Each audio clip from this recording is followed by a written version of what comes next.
Hello, everybody. Welcome back to Is This a Ghost? I'm Clayton Smith, and every week I tell a real ghost story from real history to my real friend Patrick Dean, who doesn't take it real seriously, but who does eat the salmon on the Amtrak. God. And as the audience surrogate here, I have to ask, what were you thinking? I was actually looking at all the different options, and Amtrak salmon was the most palatable of all of the options. I can't imagine that's possibly true. What else was there? There was a fettuccine alfredo that was in one video I saw of because I actually watched the videos of people eating some of these meals on Amtrak to see what my experience is going to be.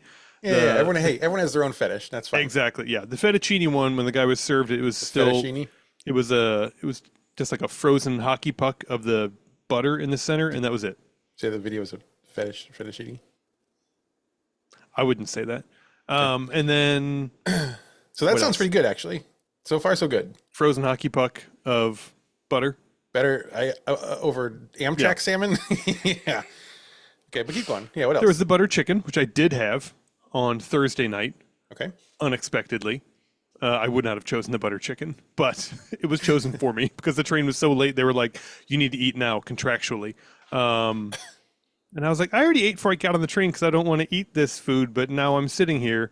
They said you You gotta, handed it to gotta me. keep your health points up. There, And now you- sepsis is everywhere in this train. You have to keep your health points up.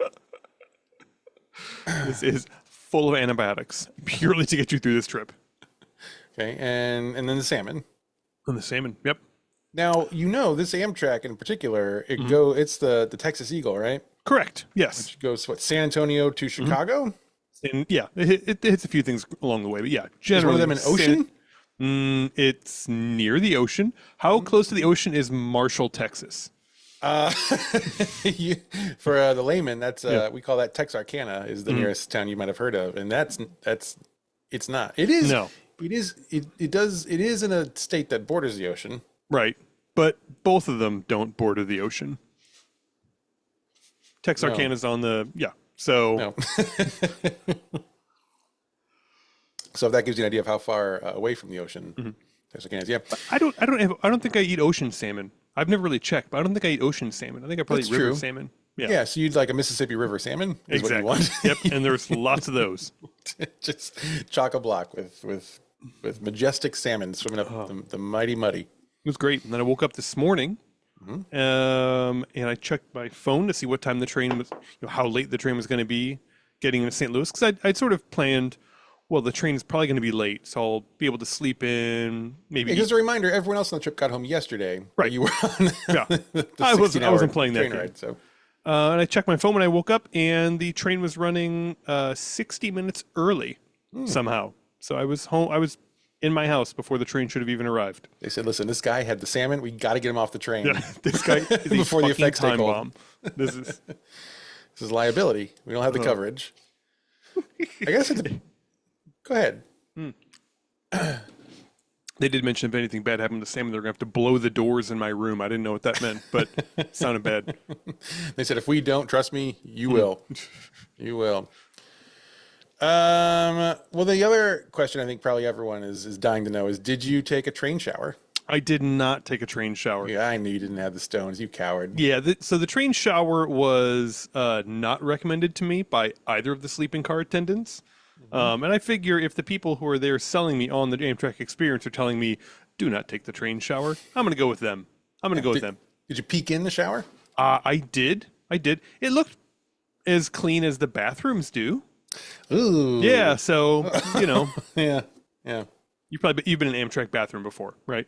I've been in way more Amtrak bathrooms than I would like. Right. So imagine that, but now you're wet instead of everything else just being wet. Nope. No, yeah, see, it's That's no gonna check interest. everything. Yeah, All right. Well, did you have fun on the trip? it was okay. Cardinals got absolutely housed. Yeah, One of our games that wasn't good. Got to sit by pool for most of the weekend though. That was nice. that was nice. That was the best part of the whole weekend. Yeah. Was playing with the house dog and laying about in the pool drinking the purple beer. And it was good. It was good stuff. Well, let's see. Do we have any notes here? I have I have an announcement that I should have made probably last week. In case anyone is interested in the books that I write, Slaughterhouse Run is out now. It's the book 4 in the Apocalypticon series, a series that stars a fictional Patrick, a fictional and much more charismatic Patrick. Oh, somehow. I would say, yeah, it was hard to find new ways to ratchet that up, but I figured it out. Amy helped. She gave notes. She's like, here are the things you could strike, and that would really help this. And that's it. So that's out, and you should go check it out. Slaughterhouse Run it's really fun. It's part of the Apocalypticon series, but this one is inspired by like Death Race 2000 and Cannonball Run, and it's fun. All right. What else do I want to say? Do you have any other like announcements or anything? Anything you want to plug? No, you've been around me for 75% of the time since we last recorded this. So It's tough. no, It's tough to come up with new content. nothing new. Well, let's dive in then, shall we? Oh wait, I'm not ready. I forgot that we do this. There we go.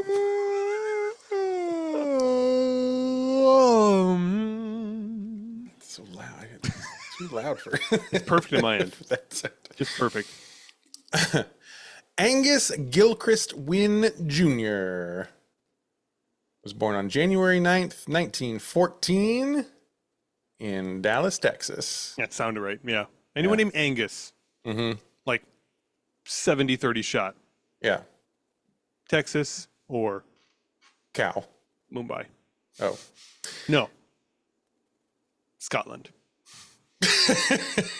Well, I also often get Mumbai and Scotland confused. Yeah. Let's see.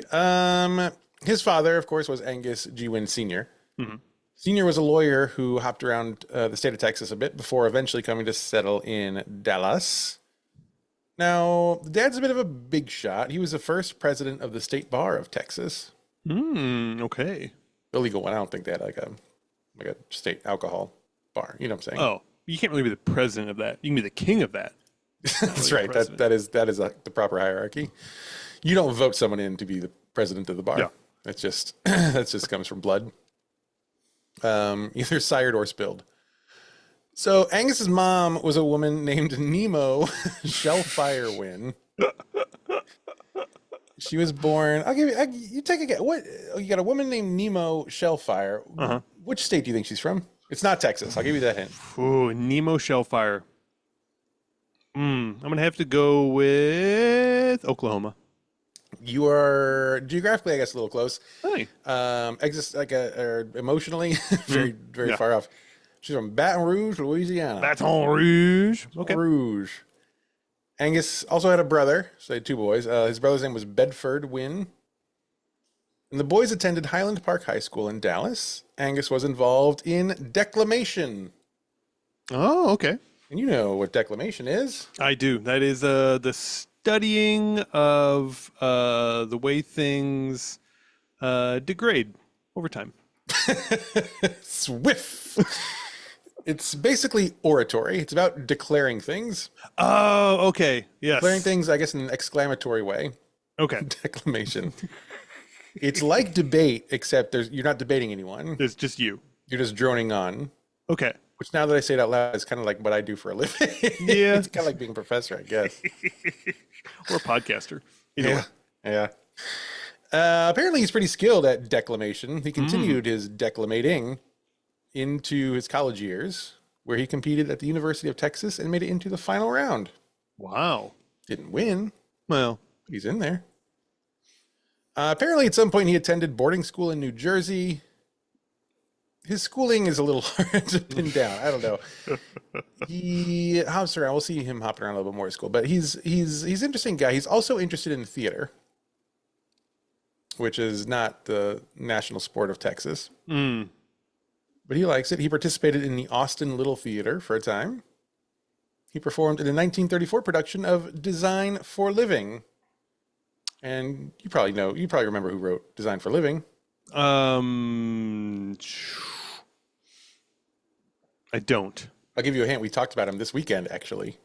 At the Oh. pool. I don't remember who we talked about. Noel Coward.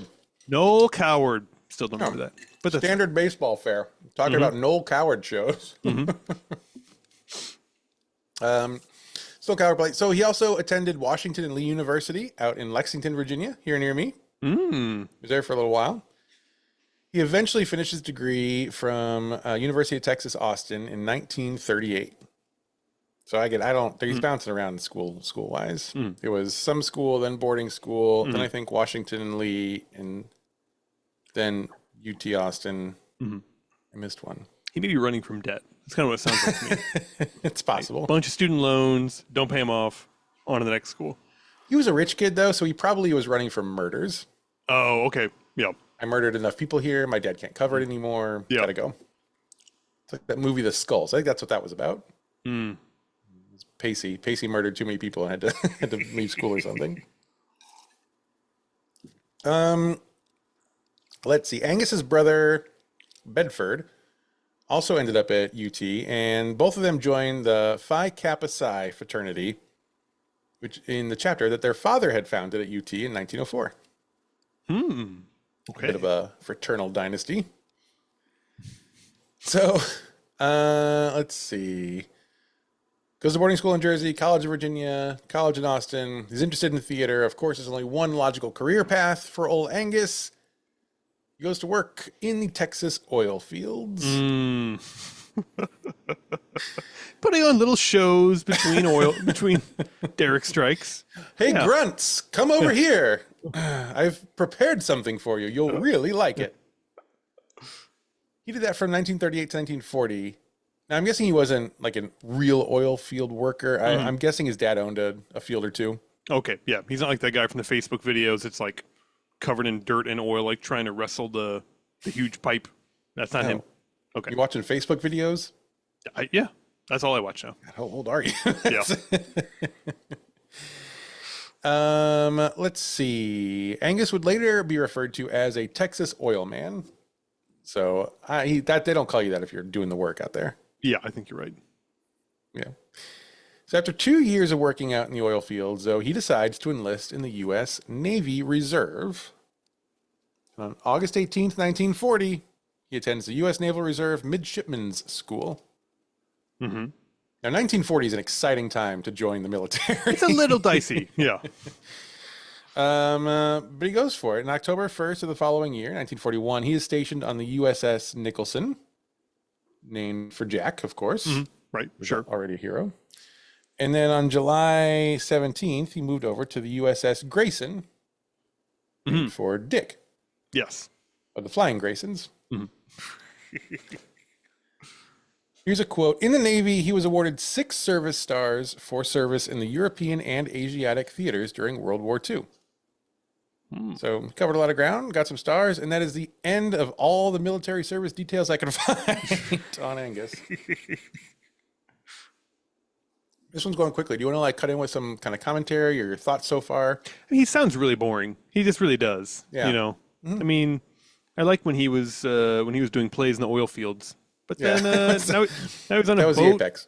Yeah, I mean, he's like getting a bunch of stars, which when you get like a whole bunch of the same star over and over again on a boat, really makes it sound like it's like an attendance prize. Like, oh, you showed up for all of your shifts here. I'm so proud of you. Yeah. Do you think he's doing shows on the boat? I Probably think doing so. I shows on the hope boat. so. I hope so. I think Bob Hope probably shows up, maybe discovers him. I don't know if I'm getting too far ahead. I think Bob Hope probably discovers him, and then it turns out, you know, he's really like Jack Palance or something like that. That's, Yeah. Well, he has to get a new name because, of course, there was already an what's his name, Angus Gilchrist Wynn Jr. Yeah. Actor in the Actors Guild. So yeah. SAG is like, nope, sorry, your new name is Jack Palance. I just learned today. You know, Nathan Lane. His first name is not Nathan. No, I did not know that. Apparently, his first name is Joseph. Joe Lane. Joe Lane. But then there was that Joe Dolly Lane. Parton song, so Joe you Lane. could, right? Joe Lane. Yep, got there at the same time. Apparently, there was another actor in the guild at the time that he needed to establish himself in the guild, and so like you got to pick a different name. Yeah. And what did he say? He says he had played Nathan Detroit on stage in like high school or college. He also played Benjamin Franklin in 1776. He was either going to be Benjamin Lane or Nathan Lane. He thought Nathan Lane just sounded a little bit better. Yeah, it's shorter too. Yeah, Nathan Detroit is a much cooler character than Benjamin Franklin. Did Guys and Nathan dolls, Detroit- you know, guys and dolls. But did he discover electricity? No, but he played by either he Marlon invent Brando or Frank bifocal Sinatra. glasses? Which one was Nathan Detroit? Brando? No. Did he think turkey should be the national bird? That's the third one. That's the only one I had. I'm dry after that one.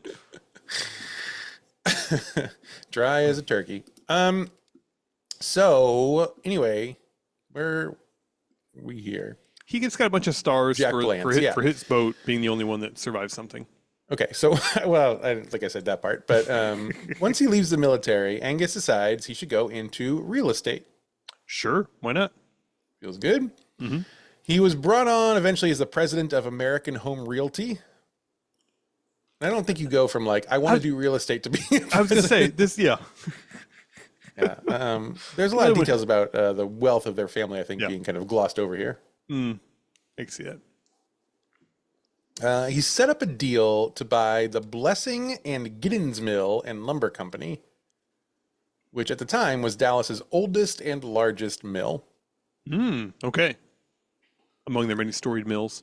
Yes, there's many storied mills, lots of really tall milling trees in Texas, as we all know. Famous for their milling trees. And now they've got this mill, so they've got all this access to milled lumber. So it's time to build some fucking houses. Yes.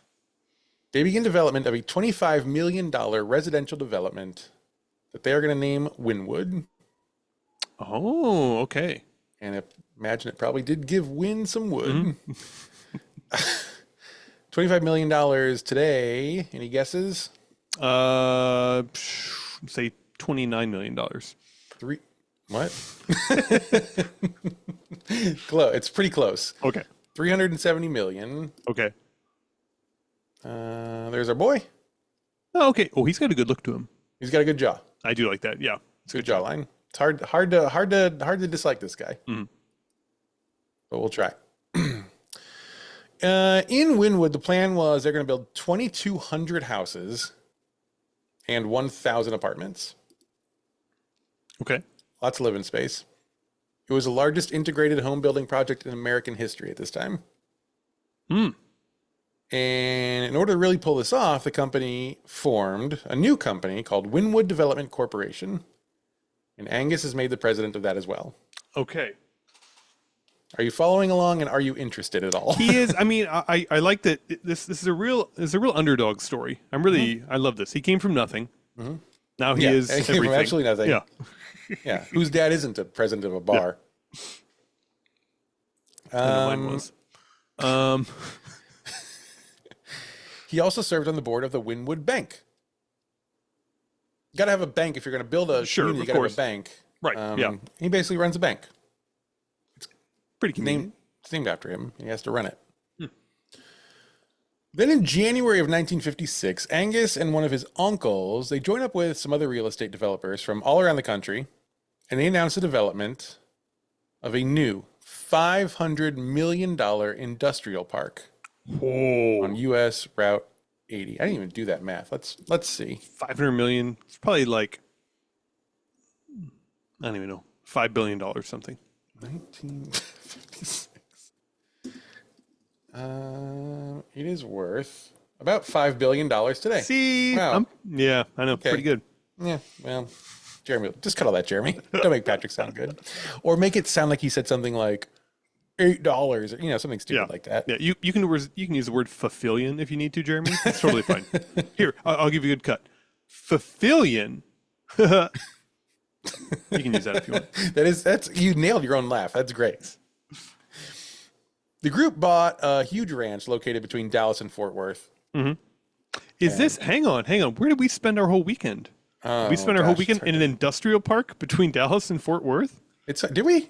It was so long ago. I have a video of you crawling through a swamp in an industrial park between Dallas and Fort Worth. So yeah. Oh, that's interesting. So. Yeah. Interesting. Did I not ever send that to you? I should send that to Aaron. I'll send it to you later. I think I put it on TikTok, actually. You did? Okay, good. Yeah. That's good. So, but let's speak on that for a minute. So for those of you who haven't seen this video that I posted, we went to the Texas Rangers Cardinals game, and the second game we parked in this industrial parking lot, Which was extremely close as the crow flies to the stadium. You could see the stadium very clearly. The first day, terrible parking. You could barely see the stadium. We were very far away. Day 2, we thought we'll park really close to the stadium, right? Yeah. Sure. So we're so close, and why is it cheaper? What a great deal. This is a good deal. Yeah. It was also a very odd number. It was like 2 random kids, and they're like, oh, it'll be $19. I'm like, you 2 kids in a fucking field. What's wrong with you? This $19 shit. It'd be $19.27, please. Yeah. So we paid it. We parked in this industrial parking lot, and we saw it didn't look like there was a way to go around. There's a fence with barbed wire all around it. We're like, well, we got to get across that to go. And I suggested maybe we just climb on top of a truck and just jump over and take our chances. Yes. Although it did look like it was like barbed wire fence, then probably 50 feet of poison ivy and weeds and reeds and things like that. And a river. A creek, definitely a creek in there as well. And then train tracks. Yeah. And then the rest of the industrial park and then the baseball stadium. Yeah. But we saw some people going in the direction of the corner of this lot. We thought, well, I guess we'll just follow them. Surely they know what they're doing. One of 2 things is about to happen. Yeah. We're either going to get into the baseball stadium or we're going to figure out what illicit shit these people are getting into, and we'll get to do it too. Yeah. Either way, win-win. So we go over there and we go to the corner, and there is someone had taken some sort of metal cutters, and they had cut, it's like a cartoon. They had cut almost a hobbit-sized, I would say, hole. I would not say man-sized hole. No, I would not say man-sized hole. Hobbit-sized. And they had also laid a pallet across the creek on the other side, so you could crawl under the fence and walk across a broken pallet. Yeah. Just to leap onto the railroad tracks to then cross over, and then you were in pretty good territory. Now, mind you, this lot we parked in had several hundred cars in it. So several hundred people and their guests and children and grandparents or whatever have already crawled through this hobbit-sized chain link fence hole, crawled across a creek, dashed through a train track to save $6 on parking, maybe? And it was worth every penny. It really was. If you find my video that I put on TikTok, you will see, Patrick, not under the Is This a Ghost, under Clayton Source, you will see, so it's video of everyone coming through, but then you can, the camera turns and you can see there's another like family coming from like 30 yards up. They're emerging from the brush up there and then coming down. So this is like all along the fence, there are these spots, people coming through. And my favorite part was, if you decided that you didn't want to go under the fence and cross the rail track, you could just stick around, because there was a random propane grill, like a full-size grill against the fence that you could just stay there and just like grill stuff. So this is excellent tailgating spot. Absolutely. Anyway, so that has nothing to do with this story. No. But this does happen to be a big industrial park project between Dallas and Fort Worth, right around, I would say, Arlington. Okay, fair enough. So this is a massive project. It's expected to employ 100,000 people. It looks so enticing that later that year, more investors came on board, including a man named John D. Rockefeller, the third of the John D. Rockefellers of the Center family. But they had a bit of a snag during development. Milton Stern, who owned a company called Texas Industrial Ventures, sued the entire group, claiming they had stolen his idea of building an industrial park. Industrial park, which I don't think you can trademark that. No, that seems pretty tough. Yeah. So he sues him. It takes up some time. The judge rejects the lawsuit, but the judge also does rule that Texas Industrial Ventures was entitled to purchase 6 tracts of the ranch land for $18,000. Okay. Which I don't understand, and I couldn't find any details about. So that's it. They squeeze the judge, I guess. So this is an issue, but they move forward eventually. Construction finally begins in 1956. Now, not long after, Angus decides that if they're going to do this whole thing right, if we're going to build this huge industrial park, we really got to build a railway. Yes. We want to bring in industry to the industrial park, right? Industrial materials. They want to do a private railway because they don't want the government to have to hem and haw and try to build this out. Also, they would like to make the money off of it. So they propose a private railway, and the proposal is approved. The railway they established is called the Great Southwest Railroad. It connects the industrial district to the Texas and Pacific Railway and to the Chicago Rock Island Pacific Railroad. Oh, interesting. So they lay the track. They got trains going. They can get materials right into the industrial park. They can export things right out of there. Everything is going great. Everything is in place. There is one issue. It's small. Small issue. Is it the creek? It's not the creek. Not yet. The only problem right now is that actually no businesses want to use the space. Oh, okay. No industry wants to come to the industrial park. Maybe they visited Texas once and they were like, oh, never mind. Maybe they live in Texas and been doing business there. And like, we're working real hard to get out of this state. Yeah. I don't think so. So no one wants to go there. So, Wynn decides they need to attract people to the area. Like if more people come to the area, they'll see it, they'll love it, they'll see what we've built. Right. This will be great. Or we can capture them. Yes. Yeah. That's we the can other option. Set traps. Yeah. Set fun traps for these people. If we can get them here, we can keep them and charge them. It'll be great. So Angus has an idea. He decides they should build an expansion. This expansion will be something for the people. Now, the industrial park, that's for industry. Right. Yeah. Not people. Not There's no people there. Yeah. No. At this time, this was before corporations were not people yet. Right. Yeah. Citizens United was not even a thing. But now, of course, that's different. But back then, very different. So we got to build something for the people. This expansion will include a sports complex with a rifle range. Okay. Yes. Yeah. I think we walked through that. Yeah. That was just Texas. Rifle range, a driving range, a bowling alley, and a theme park called Southwest Land.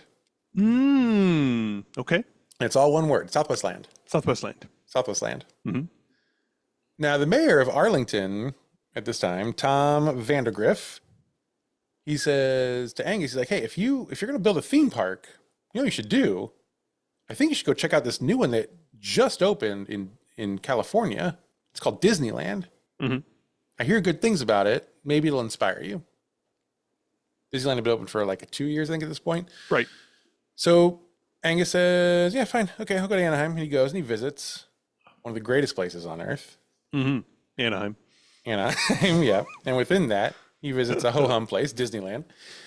And he goes there. And of course, because he's a human person with a soul and a heart, he says, holy shit, this is incredible. And I like to think of like Disneyland is so great now. When it first opened, it must have been absolutely mind-blowing. So good. So good for the heart and the soul. We haven't done a Disney Dads episode of this podcast in a while. Anything you want to say about Disneyland?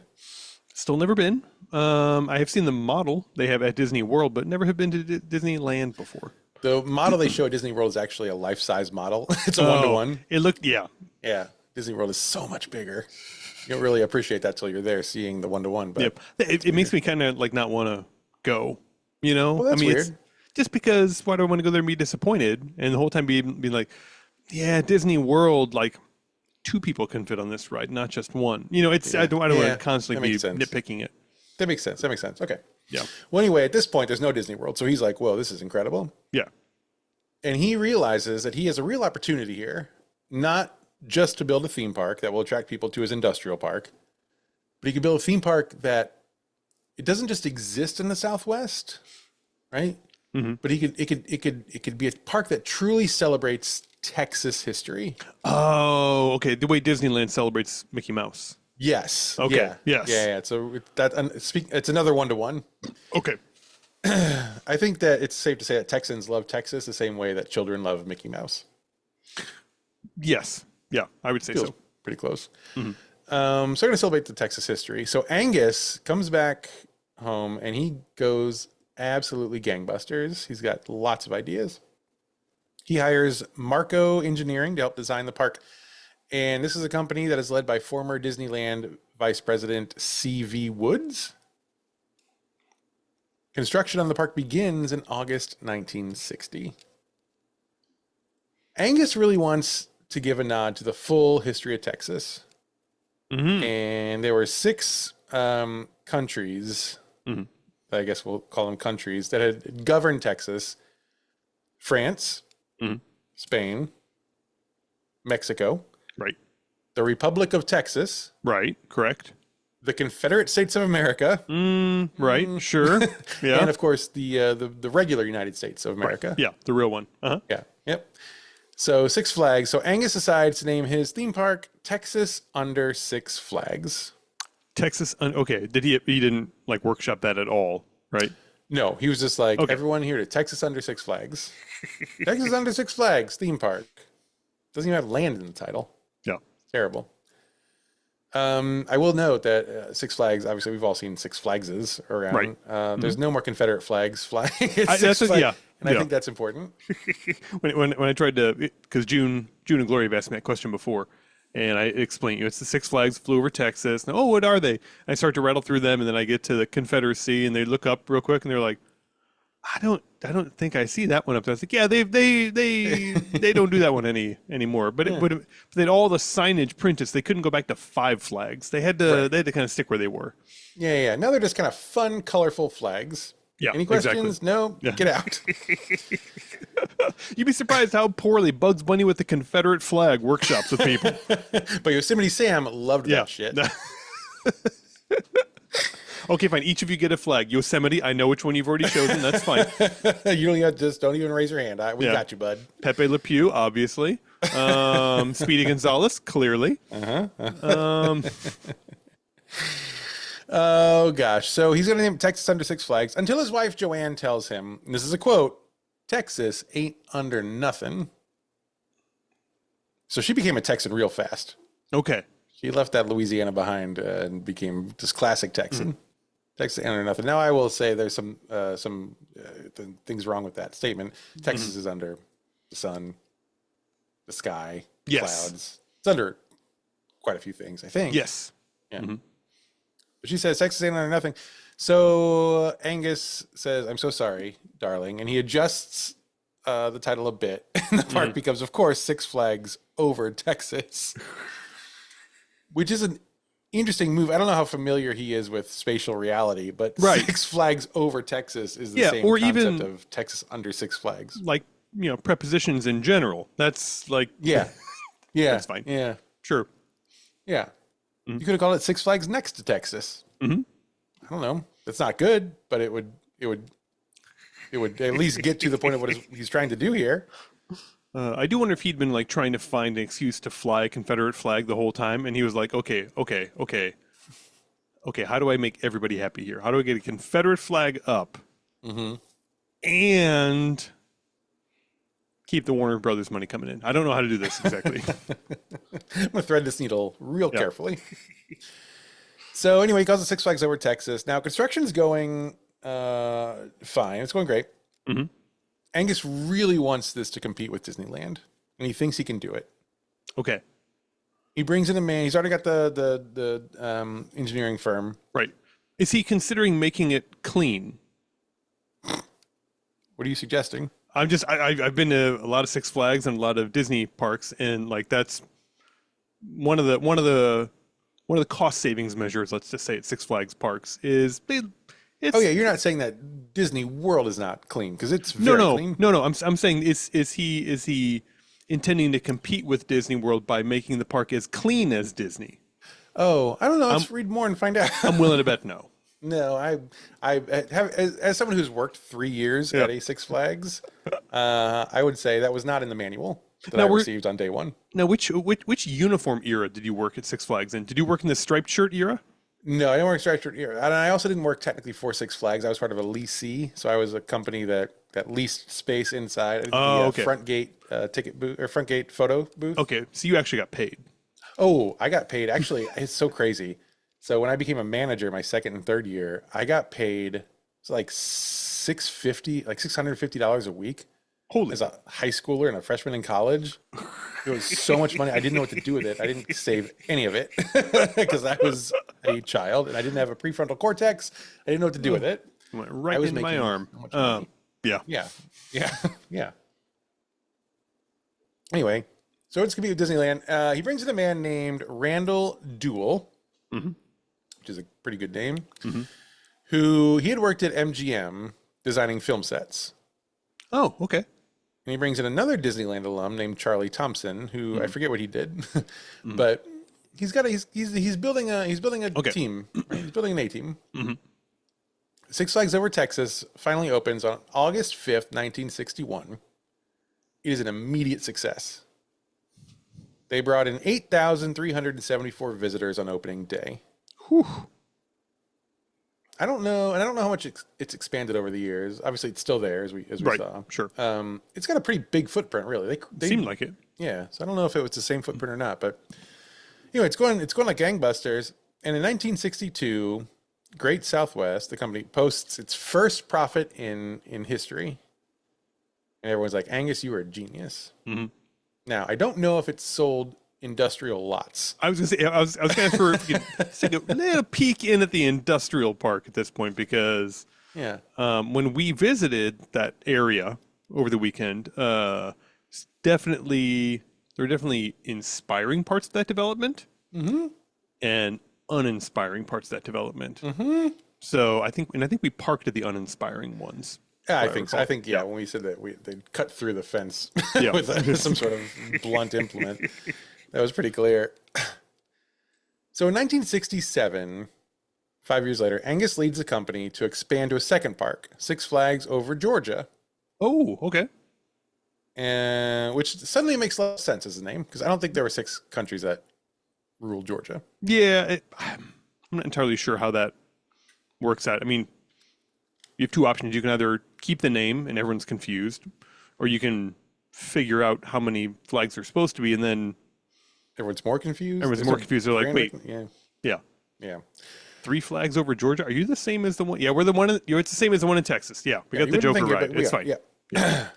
And in 1971, they opened their third Six Flags Over Mid America Ooh, in buddy, Eureka, Missouri. Eureka Mo. Yep. And I already previewed this, but I guess I'll call this a fun fact. Wham! 28 years later, young Clayton Smith would start a 3-year stint as a Six Flags employee at that park. I'll tell you the stories that I have from that time is they would just hollow you out to your core. That's a whole different podcast entirely. You would never want to ride another roller coaster again, nor touch another human being. So, yep, that's pretty much true. So they get these 3 parks going, but the cost of building new theme parks is so high. Like, obviously it is. Yeah, the bribes. Yeah, that's mostly, it's number one is the plywood. bribes. It's Yeah. just unbelievable. This is when they're building roller coasters out of paper clips and plywood, and you wouldn't think that would be expensive, but And so much more rope than you would assume, but just like So much miles of rope. yeah, mostly for the net. You got to weave the netting for when the paper clips fall apart. Right. It's so expensive. What it's not. It's so costly. So then the model shifts a bit, and they start buying existing parks instead. Okay. Which goes a little better. They buy up a bunch. I didn't write them down, but then Six Flags becomes very quickly the world's largest regional theater. Yeah. Yep. Boy, I've seen the show at the Palace. I know exactly what it is. Bugs comes out with the tuxedo.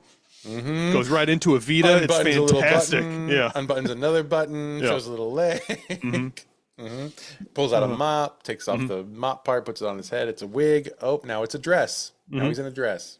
Then he does, glass menagerie, without breaking a beat, and you're like, man, this is just fantastic. How do they get Tweety in that cage and to act so still? That's crazy. So it becomes the world's largest regional theme park chain. There it never is. mind. Yeah, sorry. Different. But in July 1970, the cost of maintaining all these parks was more than their poor hearts could bear. And the parent company applies to reorganize Great Southwest, and therefore all the Six Flags parks, under bankruptcy law. Oh, no. This is going to be the first of many bankruptcies. Yeah, I was going to ask. I didn't look up the number, but I know they've had several in the last 20 years. So, They're still cranking along though. A So lot anyway, of so ups and downs in the theme park business, it sounds like to me. all right, hold on. Find a good one. Yeah. Thank you. That's all I asked for. That's all I wanted. Yep. So they reorganize everything. Angus is pretty mad about this, and he resigns from the board Oh. along with 5 other directors. Mm. It's a real I am Spartacus moment. I am tired of declaring bankruptcy. I'm quitting. That's actually, it helps us, really. Yeah. It really does. Should we say, okay, okay, I guess we'll go, but oh boy, we should probably stay, right? Yeah. 3 years later, at the age of 59, Angus suffers a major stroke. Oh. He never fully recovers. And 6 years after that stroke, he dies of a heart attack. His wife, Joanne, divorced him 1 year before he died. 5 years into His stroke recovery. Yep. Wonderful. Now, there's good news for Angus. He did marry again, which, of course, didn't last very long. Right. Apparently just long enough if he died of a heart attack. Yeah. So. Thank you.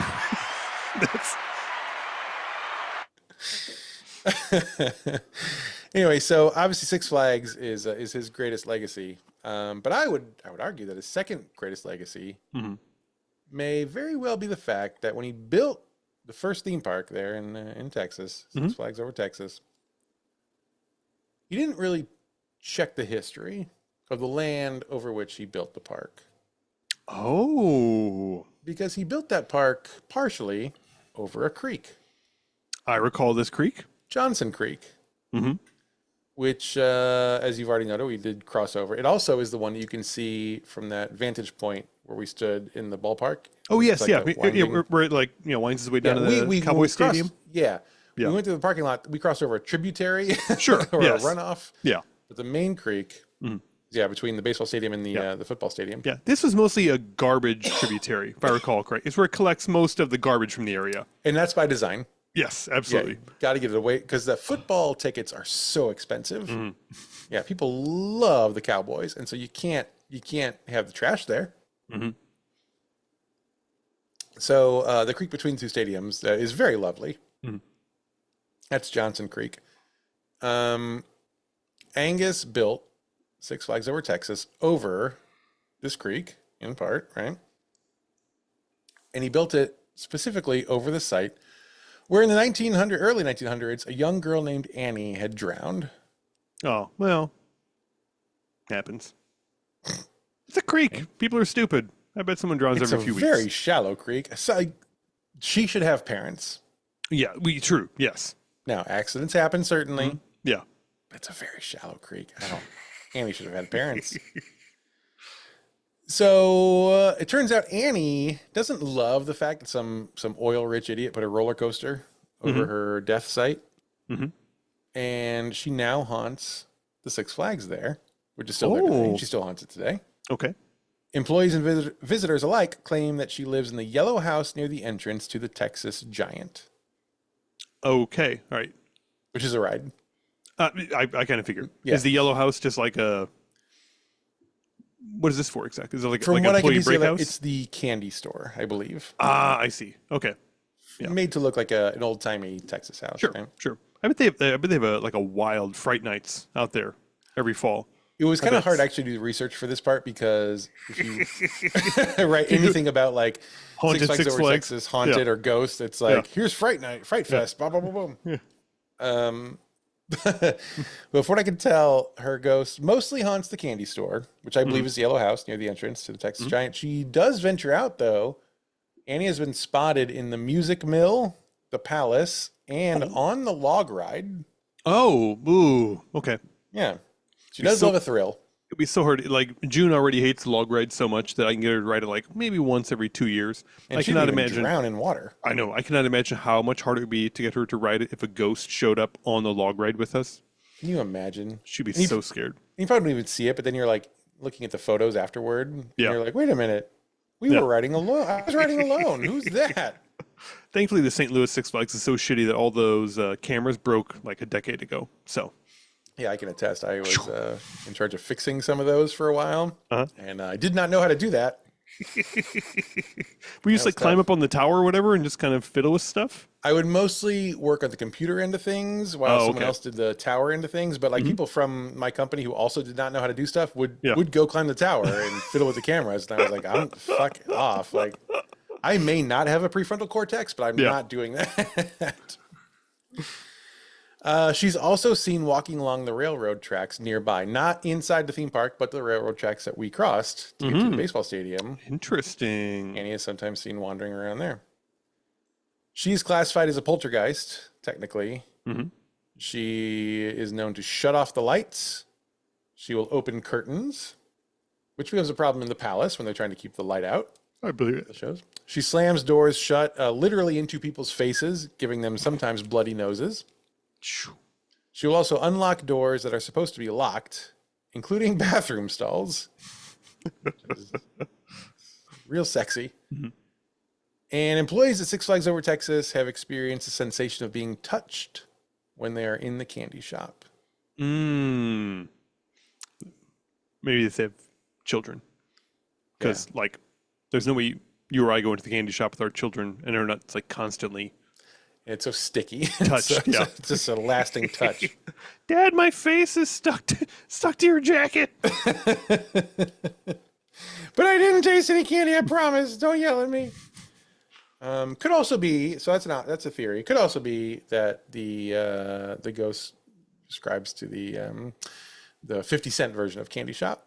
I see. Yes. And gets And real she's- touchy. yeah. You know? Mhm. Doing this for the video, for the Mhm. YouTube. You should. I am. And that is the story of the haunted Six Flags Over Texas Wow. that we just were at. If we had known, we would have gone in, I'm sure.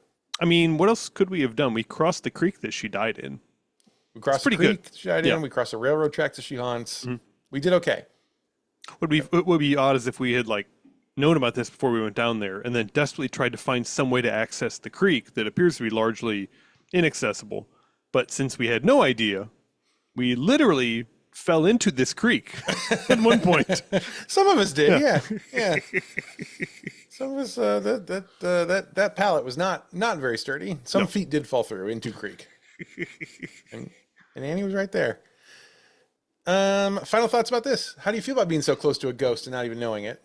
Pretty spooky, huh? I'm really glad it was daytime. I would have been so scared otherwise of the scared. ghost. Way too scared, scared. really. Way too scared. Even child ghost, scary ghost. Well, on that note, we should say that Is This a Ghost is a production of Smith Show Media. All the notes this week were taken by me, Clayton Smith. All the funny jokes were from Patrick Dean. Our audio editor is Jeremy Montoya. Our video editor is Jen Swanson. Our social media team consists of Kai Valonis, Jen Jones, and Sam Murdoch. Got them all three without even writing them down. Real quick. Thank you, everybody. You did a great job, and I did a great job. Our our merch is done by Fox and Quill Studio. And that's going to do it, I guess, for us this week. And if you want to not, how's this go? Oh, and gosh, I almost did a great job. We'll see you next week. And in the meantime, don't go to Texas. Ever. Don't go to Texas. Not There's just not much- because it's ghosts. This is Yeah. not actually ghost related. Just don't go to Texas. Yeah. Just fucking terrible. We'll see you next week on Is This a Ghost?